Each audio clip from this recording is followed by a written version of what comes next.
skills like cybersecurity are going to go to a next level of hiring today. Now, whether you build that talent or you buy that talent is completely on the organization. But I feel that is completely going to be on a 30 to 40% surge, if I have to say, for next 15 to 18 months. Now, thank you very much. Before we actually enter into the question and questions that I was set to ask you, just to stay on this topic on the growth trajectory that in the India market is talking about. Today we are. I've read many articles or my discussion with industry leaders like you, especially the GCC market in the India, which is around 1,400 GCCs that you have.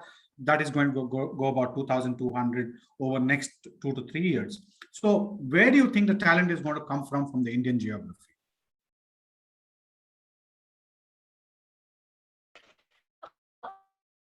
That's why I use talent. It's already there, right? Which means, organize buy that talent, whether you buy at a premium price, you suddenly scale up your operation, make your junior management much more capable of, which is basically your hires, which were really, doing something else and, are ready to cross leverage themselves.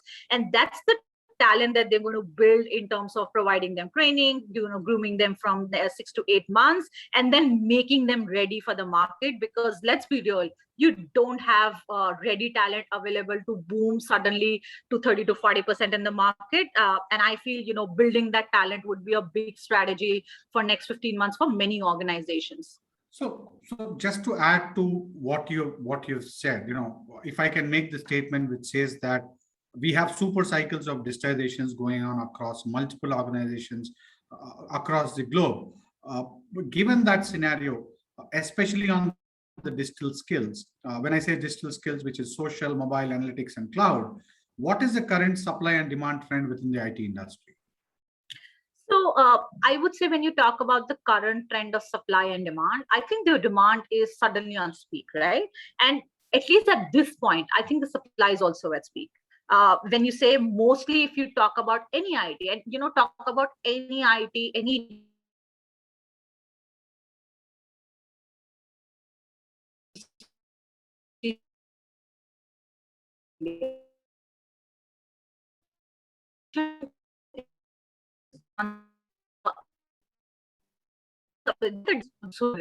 you will see multiple existing people have. I think there is a current in, there is a, but I feel in the 6 months, there is going to be a crunch in the supply while the demand is continuing to surge in 6 months. And that organizations will have to start what they want to do from a long term. So I mean, again, I'm just out of curiosity. Are you investing in? We obviously, so we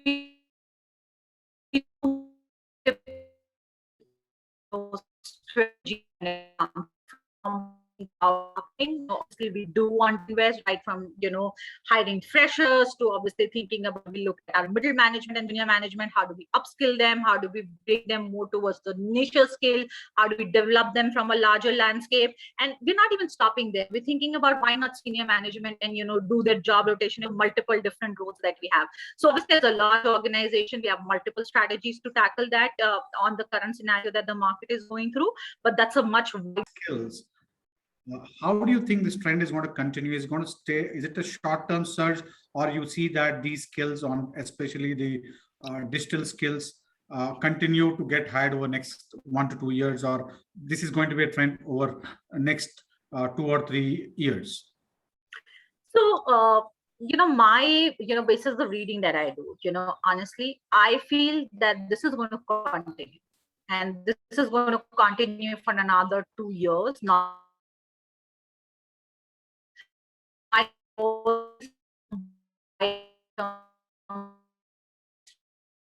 2 years. I feel the 2 years is going to be and decline. If you talk larger horizon, 3 to 4 years, I also feel that after 1.5 years it will decline because the technology will happen. You would most need folks to business rather than, a new efficiency, say new clients would not so much in comparison to what you're seeing today. Having said that, while there is a surge, as you're saying, but what do you think the future scope of these skills is going to be? Like the way we have seen a Y2K boom, we have seen a .com boom, then we have seen a services boom. So do you think, especially on these digital skills, what is the future scope for these skills? So, I'll tell you, think about a CIO professional. If you have to become an IT professional in the organization, at a senior management, you cannot become that person if you don't have a horizontal runway from an IT standpoint. So whether you're a cybersecurity expert or whether you are a cloud or a digital expert, you need to have both length and the breadth of everything that you do. So, don't get into a flashy thing of around saying, oh, I am a cloud expert, oh, I'm a cybersecurity expert, and, I will grow in that expert because I've done that in and out. I think people have to start thinking about, okay, today data analytics may be one of the biggest scale, or AI may be the largest skill that you're looking for. But at the end of the day, all these people who are doing that have to have the bandwidth to understand other skills, understand how to run an end-to-end program, or how to run an end-to-end IT delivery for a client. And if you don't do that, you'll always plateau, whether you are a Java specialist, whether you're a C specialist, whether you're a QA expert, or all the bigger skills that you're talking about. And I feel that's the future. And you have to keep that larger landscape, not in terms of if you're a cloud specialist, but rather to say, what is that you want to achieve? You can be very happy to become a cybersecurity expert in the industry, and that's not going to go away, because the more technology that we use, the more we have to be aware of the cyber crimes as well. So that's not going to go in the future. But at the same time, it's about, do you want to be okay with becoming a cybersecurity expert and remain there, or do you really want to become a CIO or start something of your own, or design a technology that becomes like your own business in the organization? So it completely depends on how do you see your future. So can I make this statement saying that today organizations, what they were historically hiring I professionals, today they are hiring about T professionals. So you need to have a vertical and a horizontal function. And my two questions here is that, so how do you go back and build the skills as a T professional? Point number one, to ensure that you have longevity.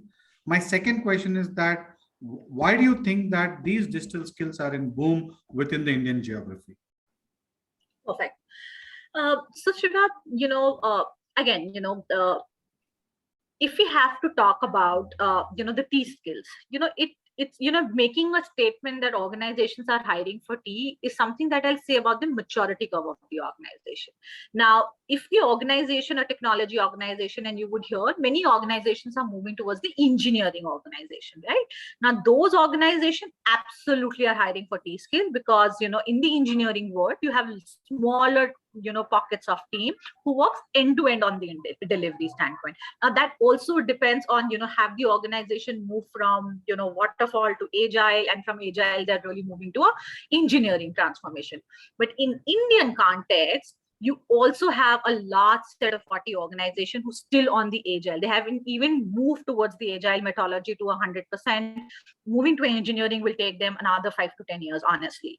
And do they even care about that? Maybe not, because the kind of clientele that they deal with, the kind of revenue that they earn, maybe being a technology organization works for them. So it's not there that everybody is hiring for T skills.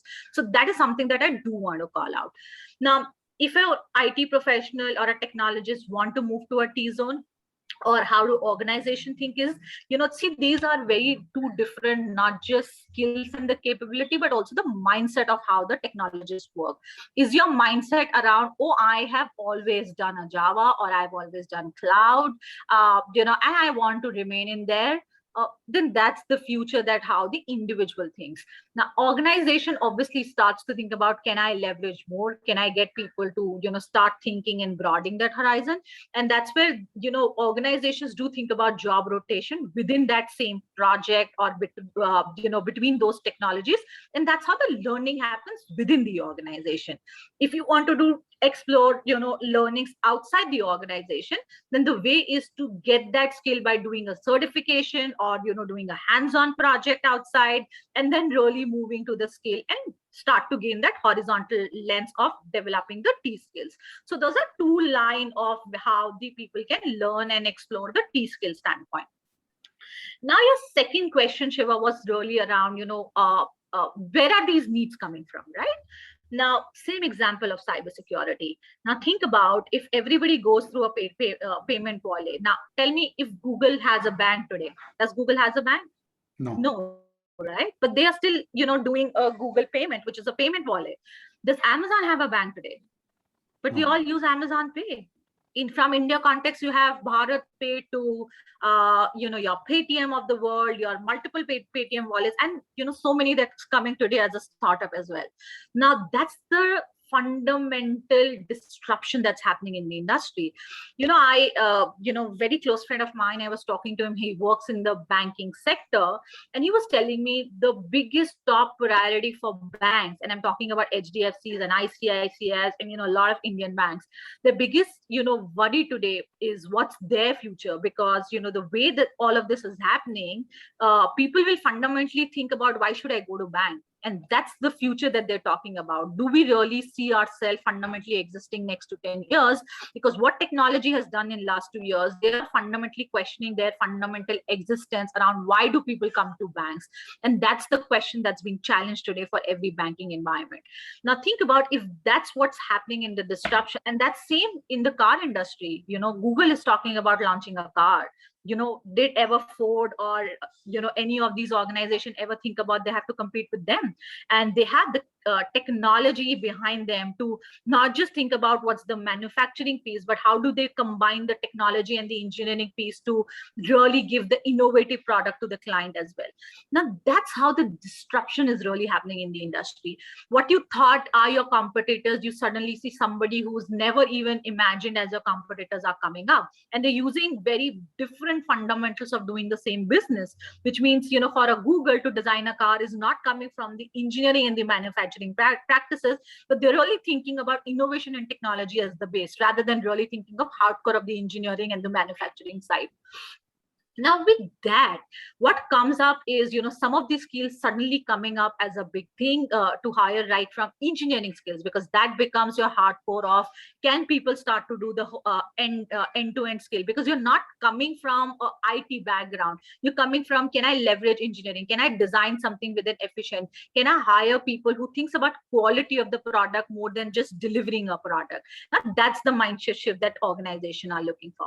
The second piece that's coming up from here is really about, can I think about, with all the technology boom that's happening, you also are, very much opening yourself towards the cybercrime. Now, think about if more and more hybrid work will come up, organizations have to fundamentally think about how they're going to de-risk themselves at a long term. Because earlier, the BCP plan that any organization was doing for, anything happens in the US, maybe UK becomes your backup, or APAC becomes your backup. But today, pandemic has also shown people to say that, if something can hit the entire globe, so who becomes your backup? That means cyber, how do you think about, your BCP planning? How do you think about, what skills are required the most in, one of the geography to, how do you enlarge that landscape to not disrupt your business? So all of those are creating the new needs of, some of these high point skills that you spoke about. So just to stay on that context, now that we've spoken about the landscape, about the opportunity, relative to a candidate experience, based on their work experience, what kind of opportunities do you see for the candidates, especially in this skills in the Indian geography? Sorry, just a follow-up question, Shiva. Are you saying from a candidate experience of how they apply, or are you saying of once they've been offered, what kind of a candidate experience that should be provided? To put the right perspective, how are the SMAC opportunities related to the experience level of the candidate? So, see, I would say, and I'll put something in the context of reality vis-a-vis, what's the future or what's the ideal stage for us to reach at. So, see, the current reality is last 2 years, organizations didn't know how to deal with it, right? Market was bad. They didn't know if the business is going to exist. As I said, the study really quote about, people or the CEOs really felt that, they're going to go into an efficient model. They'll have less headcount, less geography distribution. But the reality today is extremely, extremely different. Now, what has happened in the last 2 years is, people have not got raises. People have seen a different level of burnout, mental, physical, emotional level. They haven't got the right increases that they were supposed to do. The job market was extremely bad. Let's be real, right? The job market was extremely bad. For the first year in the pandemic, most of the organization, went really, really slow when it comes to the hiring needs. So what happened in that scenario, the population, in the skills really were waiting for the market to open up because they wanted to really move forward and, just develop something new and better in that scheme of things. And the reality that has happened is people are right now not thinking about the experience, but thinking about really to booming their compensation. And that's the mindset that, today a talent is really going forward. They aren't thinking about, oh, this is the right brand or this is the right culture. They're really thinking, oh, I haven't met my needs in the last 2 years. Right now, if I'm getting an opportunity, why should I not take it? And that's the mindset that's really going around in the market of the talent today. In vis-a-vis, what right now the talent should think about, oh, is it the right organization which is going to give me the future skills for the next 4 to 5 years? Should I be thinking about what's the culture that I'm going to get, if I join this organization? And I'm not saying, what they're doing is wrong, but I'm saying they're not thinking in that level for them to even think about what's the experience that I want. They're not thinking about, if I join this organization, will they able to give me growth? They're not thinking that. Let's be real, right? And that's why all that, offer fleshing, getting 70% to 80% hike in the market, just going for the next level, not even knowing are they even ready. Sometimes you have to self-reflect to yourself to say that, oh, am I ready to take that role? Am I doing that right justice to myself? Have I learned enough to be that role? Will I fail if I go there? Because sometimes doing it fast enough is not important. What's important is, are you ready mentally and emotionally to take that next level role? Because when you take that next level role, there is a different level of stress that gets in if you're not ready for that. So before even organizations think about experience, I think candidates and the talent has to start thinking about what they really want, when they switch roles today, rather than just thinking, oh, the market is on, the demand is on, why don't I just, and I would use this word, reward myself when the market is there. And sometimes I have to move from that fact of rewarding only to thinking that, am I ready? What's the right thing beyond compensation that I should be looking for in a job market? Am I thinking long term in terms of learning myself, giving back to the organization? They're just thinking short term in terms of compensation. Oh, I mean, is it because of the uberization of, one is digitization that we are seeing in India geography? Also, the amount of opportunities today the candidates are having, we're talking about each candidate having 3 to 4 offers at any given point of time, and they're also shopping. Having said that, I'm just asking a question outside the syllabus. Today, we are seeing organizations announcing different kinds of wage hikes or perks that includes bikes, cars, and whatnot. Do you think it's a sustainable model? Let me go back in history, okay? Because I fundamentally believe history tells us a lot of the way that we behave, okay? Do you remember a time, I think 10 years or 15 years ago, Macquarie announced, Macquarie came to India, they got tied up with Religare, and that's where there is a big announcement around, Mercedes and BMWs given to the top management, top talent. We remember that the biggest news that, that covered the newspaper. Correct. Right? We all know what happened after that. Okay. So basically, if I was to make the statement that it is not a sustainable model, but I think organizations will have to look at alternate models to talent, and also the talent needs to go back and see what kind of organizations they are working, not to run behind packages, which is actually very great thought. But having said that, how do you think the candidates need to be prepared, or the talent needs to be prepared to get or be capable to get a job? Do you think training and certifications or learning and development within the digital skills will really help them to find an opportunities and grab new opportunities? Yeah, I would say when you are into a large setup, and I'll also talk about a smaller setup. Okay, when you are in a large setup in a large organization, a lot of time candidates forget that they have a lot of internal opportunities, right? Which is through a formal means of certification that organization also help, but beyond that, you have a lot of hands-on learning that you can do, not just by changing roles. I'm not saying change roles in the first go, but just helping somebody to say, hey, can I help this team, and I will learn in return. How many times do we do that? Let's be real to ourselves, Correct. right? Do we even think about, and we ask ourselves, why should we rather think of saying, why should I help somebody, or why should I go and give my extra hours?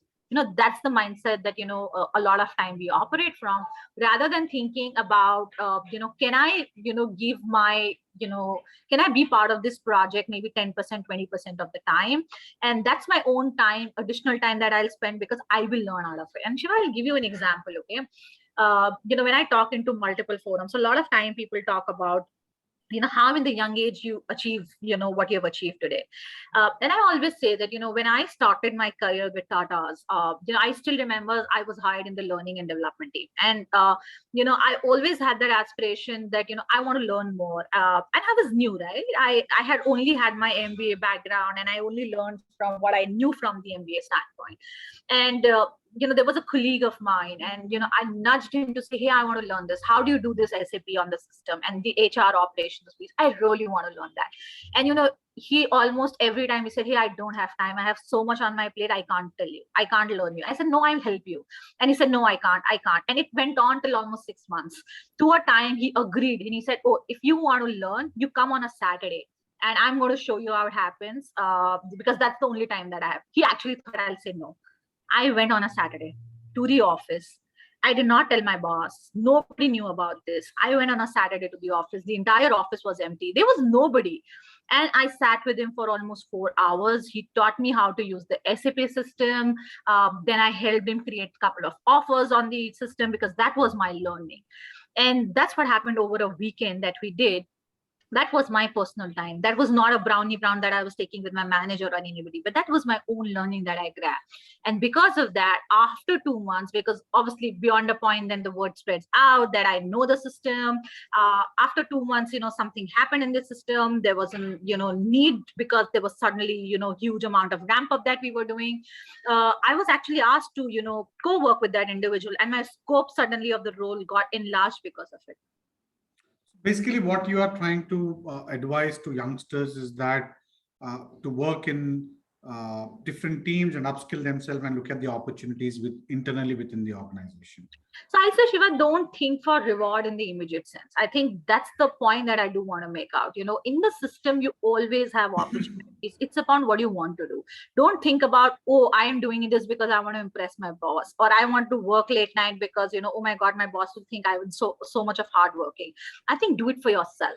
Do it because you want to upskill yourself. Do it because that, that really takes care of your future. How do you see yourself from a career standpoint? Do it because of that. I'm telling you, money will follow. Maybe first few years you will struggle. Maybe first few years you would start comparing. Oh my God, my friend has got 70% hike. You would see, oh my God, my colleagues are thriving much more than I do. It's okay. But imagine the moment you are learning more, opportunities will automatically come to you, whether it's outside, whether it's internally. Hard work always pay off. Okay. I'm going to ask you some set of questions outside what we agreed upon. As an organization, 2 elements is that Fiserv as an organization, are you looking at any, because of the surge of demand that we have or talent that we have, are you looking at anything on the diversity hiring from an organization point of view? So, see, I think today any large organization, and not just Fiserv really, talk about, diversity is one of the biggest charter in any large organization. And you will agree, even smaller organization, I don't even want to take away from that. I think diversity and inclusion is a larger part of, and what we saw in the US last year around the George Floyd movement. I think that's a more and more example of any organization to, if they haven't started, to start thinking about it. And absolutely, yes, it's one of the biggest agenda for us to move forward, not just hiring diversity in terms of gender, but multiple other aspects that we see diversity more and more. There are multiple campaigns that we run. So absolutely. And I think if I have to even step back from, how organizations are thinking, I feel pandemic has also given a great opportunity for the talent in that space to have more and more opportunities. Now think about night shifts, right? And I'll give you that, that's the easiest example to use. Earlier it was a 5-day job to go to office and do a night shift. Difficult for a lot of diverse candidates. But today with the hybrid or a remote setup, now imagine you suddenly have an opportunities, Mandora opportunities to say, hey, I can pick that job up because I know I'm at home, or my family will not be worried about me from a safety and security angle, which means, hey, I can do that today. So opportunity and the landscape has changed to really hire the diverse workforce. So just to stay on the context, because I know it excites a lot of HR leaders like you. Having said that, do you think the pandemic has actually given a lot of opportunities for women who wanted to choose second career, or who've taken a break because of maternity, or any other personal choices? So I think, Shiva, I think like that, right? When I see right now any of the maternity return people who come up, and right now most of the organizations are still working from home. I know the world has still started a lot more than obviously last 6 months, and I think, oh my God, if I was in the maternity today and I had a 6-month-old child, and I was working from home, my life would have been so much simpler than when I had actually joined after 7 months of my kid and going to office. I still remember for the longest time I took flexibility of going for only a few hours in the office and working from home, but that was a flexibility, not a way of working, right? Was not given to everyone. I still feel that my life would have been so much simpler if my way of working was work from home. So absolutely, I would say pandemic has opened up a large campus canvas for returning women, or after starting a career break, because you're not in the same mindset. Hybrid is the new world. That a lot of organizations will provide flexibility. Today, diverse talent is asking for it, to say that, oh, will you provide me flexibility? If yes, then only I will join this organization. It has become like a right, a fundamental right for the talent to ask for it. So I would say absolutely pandemic has opened the way we work. Pandemic has opened a lot more opportunities for the diverse talent, and that will become much more sustainable in the organization than just being a campaign that you would run in the organization. So just to stay on the context, saying that pandemic has provided opportunities, there's super cycle of digitization, there's enough of opportunities for candidates. What do you think organizations should do? Because every organization is hiring 30 to 40% higher than the previous quarters. What kind of hiring trend that you are seeing as a HR leader within your organizations or within the Indian geography? So, Shiva, I would say that why the hiring is on surge, right? And I'll give you a data fact, okay, Shiva, here. If you go back again in any of the psychology or any of the study, right, it talks about, and even if you look at the current data set, in any organization, it's just not talking about today in Fiserv, but even if I go back to previous organization, if you see any attrition today, right, even if your diversity is a 30% or 40% or 50% in an organization, the fact that data shows in any organization, women stays, or a diverse talent stays a lot more in the organization than, the reverse that we always thought about hiring a male or a non-diverse set of population. It's a fact. If you give them the right culture and the right place, they will stay a lot more in the organization than any other. And so it's for hiring, they don't really offer flesh so much as, a non-diverse set of population do today. And again, it goes into the psychology needs. It's about taking risks. Those are different facts that you have when it comes to a diverse set of talent as well. Now that's the reality. Now it's on the organization. How do you use that reality? Do you only want to use that reality to say that, oh, I want to bring that slate because I want to hire more? Or do you want to really change your hiring strategy to say, now this is the data fact that we have. How do we think about offer to more diverse set of candidates? Because I know that the offer dropout is going to be low. I want to hire more LGBT community place because there is abundance of talent there. Have you even explored that? Why are we even talking about freshers? Have you talked about skill and training that set of population? Because imagine if you do that, that's $1 billion cost saving that's sitting right across. But we need to start thinking differently to say, is your hiring strategy really building the talent that exists in the market, or do you really want to think about untapped market that's there and existing in the world? So given that, now that you've said, yes, the hiring is going to go up, how do you think the contract workforce hiring is going to increase within the Indian geography? See, we've been talking about gig honestly for the last 5 years. And, that's the reality, right? We've been talking about gigs scaling up. We're talking about gig economy to go up. We've seen in the US, a lot more contractual workforce than in India. But we haven't seen so much of uptake while we're talking from last 5 years, at least from India context. But what now? Because of all these surge of the prices going down, India is going to, if the way that we are doing today, okay, if we don't look at the untapped market, if we don't go into the build strategy and only do a buy strategy in India, that's happening, we are going to very soon run out of the costs saving that we always show to the world that India can provide. That means we have the talent and we can do it half the price or a 30% cheaper price than what you were able to do in the US or the UK. Now that gap is going to suddenly shorten up if the market is going to be the way they are. If we continue to pay the prices that we want to do, we are going to lose away from that leverage standpoint. Now, if that's going to happen, why will India grow? Why will anybody invest in India? And that's the urgent need that organizations have to start thinking differently to say that if we have to stop coming from that market and you still, always want to make India from, cosplay plus the talent that we have to start differently. There is no way out of this.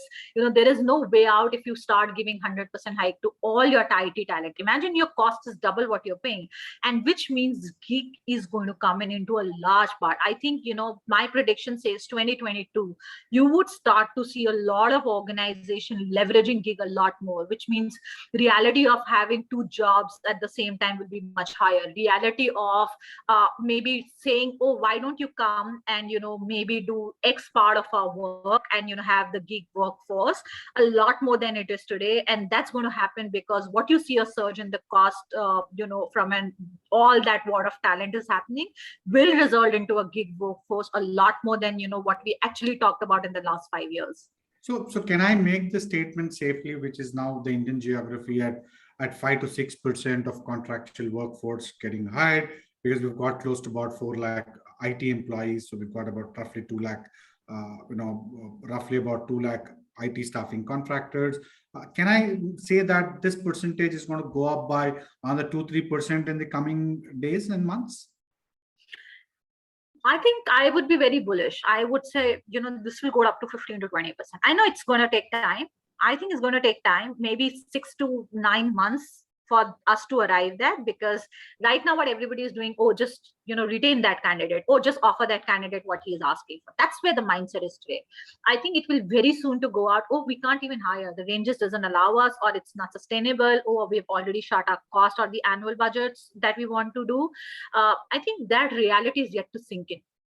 once that reality sinks in, I think that's where the creative juices of all the top management or, the organization will start to come in.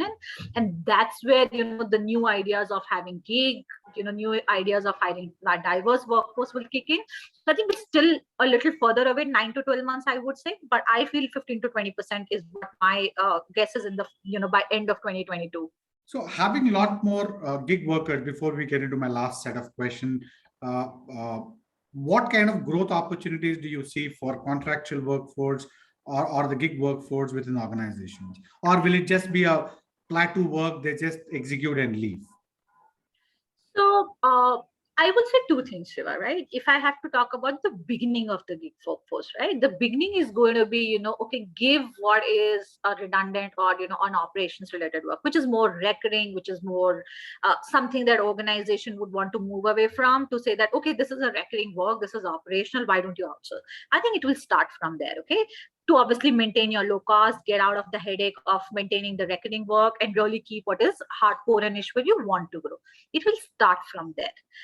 But what will fundamentally happen beyond the point is time, why don't we start giving more work? Because same example, those gig organization will start and pitch in, oh, you already work for us, you've already seen the quality of work, and hey, by the way, we have wound ourselves to say we can even do engineering work, or we can do much more high-end work, which is cybersecurity or data analytics, because they will also upskill. We're forgetting a big piece, that the gig, organizations will also upskill, because they also see a big opportunity here, right?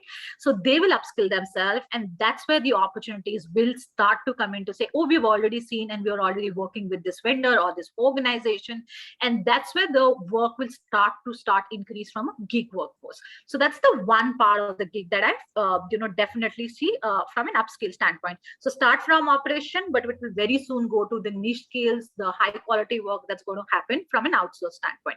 By the way, Google does this. Do you know that Google in India has very little workforce that is their own, in comparison to the larger workforce that they've outsourced to Global Logic and multiple other organizations who follow similar policy of Google, but they're not Google employees. They're somebody else's organization. And that's a gig workforce. That's an example that's already exists, by the way. The second part of the gig that's going to happen, multiple. See, today in India, in an appointment letter, what we write, right? We write that, you cannot get employed into any other organization or be doing a similar set of work, because that will create a conflict of interest. Now, that's a very hardwired way of India operating. I think this hardwiring is going to go away, especially for the STEM skills, or especially for the super niche skills that we talked about. We are going to very soon start to talk about saying, oh, if we talk about a cybersecurity expert, or if you have to go into a very super niche skills, talent is not there. And you need seasoned talent as well. So building is going to take time as well. Can I start operating out of, a hybrid, or, a model where you work 2 days a week or 3 days a week with me, and, you're free to do what you want to do in the remaining 2 works. Obviously, you have a non-disclosure agreement. You can't share information and all that good fact from a legal standpoint. So I think the second part of gig would be for super niche skills, super senior talent who are extremely highly specialist in that particular area. I think that is where you will start to see gig a lot more in India, than you've ever seen. I think right now we hardly leverage in that space, except for consultants. But I think we're still about 12 to 15 months or 2 years absolutely away from there, because it also requires a lot of labor law changes, if you need dual employment and so far and so on. Absolutely. My last set of questions, for you is that if a talent wants to change jobs, do you think certifications will help them, or just upskilling will help them? I think both. In my mind, both helps, right? Education, a lot of time when I, talk to campus people, and I said, you guys think that, oh my God, we've done 3 years, 4 years of engineering on an MBA, and that's the end of the world. I'll start my work, and here I'm going away with my books. It never happens like that. I can tell you, in my last 15 years, every single week I'm reading. Whether it's book, whether it's article, whether it's study or research, or talking to a colleague of mine and understanding how differently they're doing things. learning happens across the board. It's through a mentor, it's through a coach, it's through a certification, it's through an online course, it's even by reading an article or a case study. How did that organization solve for a technology challenge and how are they doing it different today? It's a learning. How can I enable myself by doing a project, even if it is a single project management, but I'm not a project manager. Can I learn that project management? It's the learning. I think learning happens through everything, and every talent has to do everything, right? Whether they think certification is right the way, or on the job learning, or even attending a course. I think that has to be done. So are you suggesting that doing things differently, or are you suggesting that do different things? I think both, Shiva. I'll tell this to every single new hire that joins an organization. You're not hired because organization knows everything, right? You know only that much, and you're hiring people to say, hey, while I'll do what you tell from, you have the SOP, what is supposed to be done. But if we do this differently, this is what you're going to achieve, whether it's efficiency, whether it's automation, whether it's innovation, or whether it's just saying, oh, by doing this, you would be able to automate X jobs, and that is going to give a cost efficiency to a person. So that's the one way that, you arrive at a success, not by just doing what organization is saying. The second way of doing is do different things, because when you do different things is when you learn to see, okay, maybe for doing an HR partner job, you need relationship management a lot more. But when you do an HR operations job, you need to build a lot of data and analytics skills as well, and those require very different mindset. And you only develop your skills when you do different things in your career trajectory, rather than just doing one aspect. And the same example, if you want to aspire to become a CIO or a CEO of an organization, you need to have the horizontal view, and that will only come when you do different things in the job. My last question before we end the webinar, it's come from very interesting from one of the HR leaders. I will call you and inform. They just asked me out of curiosity. Let's say somebody's employment ends without prior intimation. How do you deal with it? Why would somebody's contractual come without a prior? I'm just thinking. Probably, it's a termination case. Okay. I think, see, with the technology acceleration, okay, what happens is people who are working 14 years, okay, now same example, they haven't upskilled themselves. They must have done fundamentally great in the last 14 years, 10 years. But there's a time organizations say, hey, our future is very different, and we want to terminate you. The second termination can really happen because you really went ahead and did something non-ethical. It can be patched, it can be talking rudely to somebody, or really, doing anything, which is against the code of conduct of the organization. The only thing that you can deal as an HR person or as a leader is deal and give that gratitude to the person, that the person has done the job. Now, whatever reason that, contractual end is coming, give that feedback to the individual. Why is it happening? If it is the first reason, obviously we value you as an individual. It's just that the future doesn't meet our requirements. And be empathetic to that individual, right? Because sometimes it's not individual's fault. It's just the future doesn't meet and hold true for what the individual, can offer to you. The only thing that we can give each other is respect and empathy. Rest, everything is, that you're doing because it's your job at the end of the day. So I think I would say for every talent that you have, even if you have to end parts, even if it's through resignation or termination, I think we need to respect that individual, because whatever time period that individual was with you has given and, served the organization. And I think we, truly, owe to that individual that respect and the empathy. Deal with that empathetically, because there will be emotions. You may want to end that conversation in an hour, may go for 4 hours. It's reality. There are conversations that goes on for 4 hours, even a day. Give that time to that individual. Go through that emotions with that individual, because you really don't know what that individual is going to go through that after that. I think that's all we can do beyond the point. All right. Thank you, Megha. Thank you so much. It was a very exciting and very insightful webinar that we had. And it's actually very encouraging for organizations like us, because you are saying that the contractual workforce hiring is going to go up by 15%. Digitization is a set of super cycles in the Indian geography and globally as well. And there will be a lot of opportunities for people who are applying for jobs. However, they need to broaden their skills and become a T professionals from I professionals. Thank you so much, Megha. Look forward to talk to you and connect with you again. Thank you so much. Perfect. Thank Thank you, you. ladies and Thank you, everyone. gentlemen. Thank you. Thank you all. Thank you.